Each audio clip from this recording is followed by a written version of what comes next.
Fish Creek, followed by Edmonton Mill Woods. Thank you, Mr. Speaker. Mr. Speaker, the government's back in debt budget is full of broken promises and shows we can no longer believe what they say.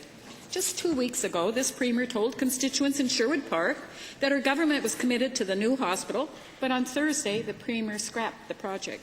In Whitecourt, a new hospital that had been promised for 20 years and promised by the Premier in the last election has also been delayed. Can the Infrastructure Minister explain to these communities why their priorities are no longer this government's priorities now that we're no longer in an election? Honourable Minister. Well, Mr. Speaker, what this government is committed to is delivering a comprehensive range of health care services based on the needs of the communities we serve. In the case of Sherwood Park, Mr. Speaker, residents are going to enjoy a first-class health care facility delivering broad range of primary health care services, 24/7 urgent care services, Mr. Speaker, and all in a location that is less than 30 minutes for most residents from downtown major hospitals. Mr. Speaker, the Premier did deliver on her promise as well to the residents of Whitecourt. $10 million has been allocated in this budget for planning and design for a replacement hospital in that facility, which is needed, Mr. Speaker. Thank you, Mr. Speaker. What this minister needs to do is quit reading his briefing book and start talking to Albertans. Given that this government promised a new hospital to the people of Sherwood Park to be completed in 2009, and given that the health minister now claims that an age-as need assessment says the hospital is not needed, will the Minister of Infrastructure please explain how a hospital that was supposedly not needed was ever approved and partially constructed?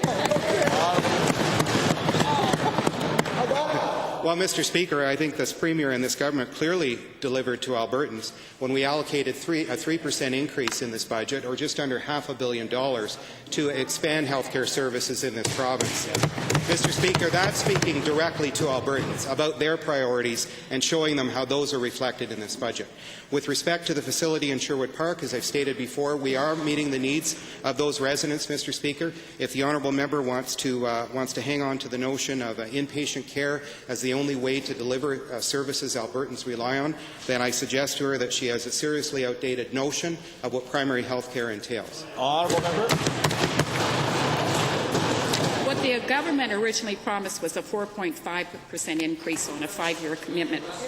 Given that the Premier promised the people of Whitecourt a new hospital, Broken promises. but there is only $10 million given to the project over the next 3 years, will the Minister of Seniors explain to the citizens of Whitecourt why they are not getting the new hospital they have been promised since the election in 1993? Honourable Minister. Mr. Speaker, I'm very proud that we have the recognition in the budget for the new project. Before you do any project, any of us know, it's well known, that you need to do engineering, you need to do planning, you need to do functional planning, you need to do site work, and I'm sure that the $5 million in this year's budget, the $5 million in next year's budget will address that, so the following year we can put the money in the budget to build it.